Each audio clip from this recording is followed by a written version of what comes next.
तो फाइनल दोस्तों बहुत सालों मतलब कि इस फिल्म को बने हुए 2-3 साल हो गया जिस फिल्म का टाइटल था अंदाज।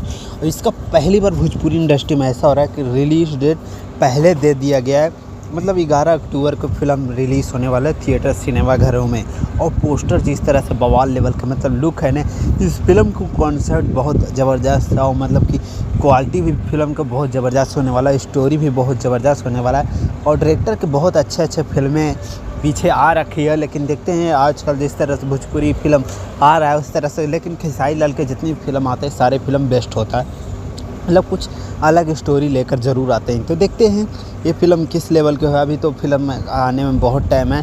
पोस्टर ऑफिशियल बहुत दिन पहले थिएटर घर में लग चुका था, मतलब कि लग चुका था, लेकिन कहीं पे पोस्ट नहीं किया था खेसारी लाल यादव या कोई भी स्टार ने और लीड कास्ट में। लेकिन अब फ़ोटो वायरल हो रहा है, पोस्टर वायरल हो रहा है, तो बहुत बेहतरीन पोस्टर लग रहा है। और हिंदी हीरोइन को उठाया गया। तो देखते हैं गाना फिल्म किस लेवल के होता है, कब टीजर कब ट्रेलर आता है, कौन सा चैनल से आता है। सो ज़्यादा बकचोदी ना करते हुए लव यू बाय, मिलता हूँ नेक्स्ट अपडेट में। Love you bye.